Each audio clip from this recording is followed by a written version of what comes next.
తాకట్లో ఉన్న మీ బంగారాన్ని విడిపించి ఆ రోజు ఆన్లైన్ రేటుకి కొంటాం. Sharma gold company.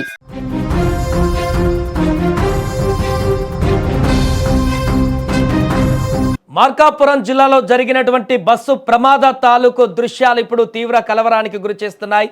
ఇప్పుడు ఈ బస్సు ప్రమాదంలో తీవ్ర గాయాల పాలై ఆసుపత్రిలో చికిత్స తీసుకుంటున్నటువంటి వ్యక్తులు ప్రమాదానికి సంబంధించినటువంటి వివరాలను ఒక్కొక్కరుగా ఎలా జరిగిందో పూర్తి వివరాలను వెల్లడిస్తున్నారు. దీనిలో భాగంగా బస్సులో ప్రయాణిస్తున్నటువంటి క్లీనర్ ముందు భాగంలో ఉంటాడు. చాలా కీలకంగా ఈ యొక్క ప్రమాదానికి సంబంధించినటువంటి సమాచారంలో కీలకంగా ఉంటాడు. అతను తాజాగా స్పందించడం జరిగింది. సుమన్ టీవీకి ఎక్స్క్లూజివ్గా ప్రమాదం తాలూకు ఏం జరిగింది అనేటువంటి వివరాలను వెల్లడించారు. బస్సు క్లీనర్ ప్రమాదం జరిగినటువంటి సమయంలో ఎలాంటి మంటలు ఎగిసిపడ్డాయి, తను ఎలా తప్పించుకున్నాడు, ఏం జరిగిందో పూర్తిగా వివరించేటువంటి ప్రయత్నం చేశాడు. ఒకసారి క్లీనర్ ఏం మాట్లాడాడో విన్న తర్వాత మనం మాట్లాడదాం. తెలంగాణ నుంచి వస్తుంది కానీ అది మనం ఏరకొండపాలెం దాకా మేల్కొండ.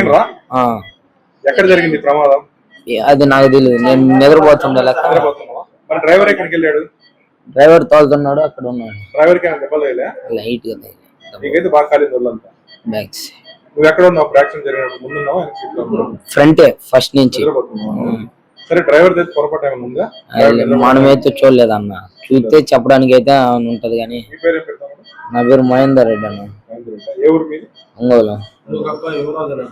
రైట్, బస్సులో ముందు భాగంలో కూర్చోవడం తోటి తన ప్రాణాలు బయటపడ్డాయంటూ చెప్తున్నాడు క్లీనర్. అక్కడ అయినప్పటికీ స్వల్ప గాయాలయ్యాయి. ప్రస్తుతం చికిత్స తీసుకుంటున్నాడు ఆసుపత్రిలో. డ్రైవర్ కూడా అక్కడ గాయాలతోటి చికిత్స పొందుతున్నట్టుగా చెప్తున్నారు. కానీ అక్కడ ప్రమాదం రాయవరం దగ్గరకు వెళ్ళిన తర్వాత ఈ ప్రమాదం అనేది జరిగింది. ముందు భాగంలో ఢీకొన్న వెంటనే అప్పటికి కొంత నిద్రమత్తులో ఉన్నాడు తను కూడా. క్లీనర్ పక్కనే కూర్చుంటాడు కాబట్టి డ్రైవర్కి పక్కన ఆ ప్రాంతంలో కొంత నిద్రలో ఉండి కూర్చొని ఉండడంతో ప్రమాదం ఎలా జరిగిందనేది పూర్తిగా నేరుగా నేను చూడలేదని చెప్తున్నాడు. బట్ అక్కడ మరొక ప్రత్యక్ష సాక్షి బస్సులో ప్రయాణిస్తున్నటువంటి ఒక ప్రయాణికుడు చెప్పినటువంటి సమాచారం మేరకు ఏంటంటే, అతను కూడా సుమన్ టీవీతో మాట్లాడుతూ చెప్పాడు, వెనక సీట్లో కూర్చున్న అతను బస్సు అద్దాలు పగలగొట్టుకొని బయటకు వెళ్ళడం వల్ల నా ప్రాణాలు మిగిలాయి. నేను అక్కడి నుంచి సేఫ్గా బయటకు వెళ్ళాను. బయటకు వెళ్ళిన తర్వాత మరలా నేను బస్సులోకి వెళ్ళి అక్కడ మొబైల్ పడిపోయిందంట బస్సులో వెనక సీట్లో. ఆ మొబైల్ తీసుకుందామనే ఉద్దేశంతో మరలా ఒకసారి బస్సులోకి వెళ్ళేటువంటి ప్రయత్నం చేస్తాను. కానీ అప్పటికే దట్టమైనటువంటి పొగలంతా లోపలికి పేరుకుపోవడంతో మరలా బ్యాక్ వచ్చేసానంటూ చెప్తున్నాడు. అతను చెప్పిన వివరాల ప్రకారం చూస్తే ప్రమాదం ఎలా జరిగిందనేటువంటి విషయాన్ని ఆయన చెప్పింది ఏంటంటే, కొంత కరువు అక్కడ ఉంది ప్రమాదంలో. అదేవిధంగా బస్సు కూడా కొంత లెఫ్ట్ వెళ్ళాల్సింది కొంత రైట్ సైడ్గా కొంత మీదకు ఉంది. అట్నుంచి వస్తున్నటువంటి టిప్పర్ కూడా రైట్ సైడ్గా లెఫ్ట్ సైడ్ వెళ్ళాల్సింది కొంత రైట్ మూమెంట్లో ఉంది.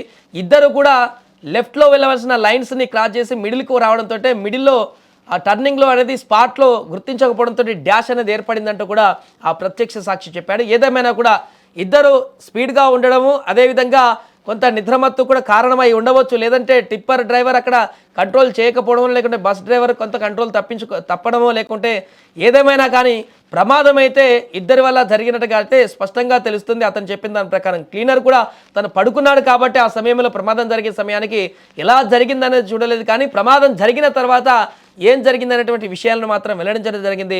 పూర్తిగా మంటలు అంటుకున్నాయి. ముందు సీట్లో తను కూర్చోవడం వల్ల అక్కడి నుంచి బయటపడడం అయితే జరిగిందంటూ చెప్తున్నారు. సో ఒక్కసారిగా ఆ ప్రమాదం తర్వాత డీజిల్ ట్యాంకర్లు ఢీకొనడంతో ఆ మంటలు విపరీతంగా పెరిగిపోయాయి. సాధారణంగా ఈ మంటలు కనుక ఇంత రాకపోతే ఇంత ప్రమాదం జరగకుండకపోయేది. అది కేవలం కొంత గాయాలతో బయటపడేటువంటి ప్రమాదంగానే మిగిలి ఉండేది. కానీ టిప్పర్ ఢీకొన్న తర్వాత డీజిల్ ట్యాంకర్ అంటుకోవడంతో వచ్చినటువంటి భారీ అగ్నికీలలు వారందరినీ కూడా దహనం చేసేసాయి, నిద్రమత్తులో ఉన్నటువంటి వారందరినీ. అందుకనే ప్రాణ నష్టం ఇప్పుడు ఎక్కువగా జరిగింది. 13 మందికి పైగా ప్రాణాలు కోల్పోయినట్టుగా తాజాగా తెలుస్తుంది. మరికొంతమంది విషమంగా ఉన్నటువంటి వారి పరిస్థితి కూడా ఆందోళనకరంగా ఉంది. ఏదేమైనా కూడా ప్రమాదం తాలూకు ఒక్కొక్క అంశాలు ఇప్పుడు బయటకు వస్తున్నాయి.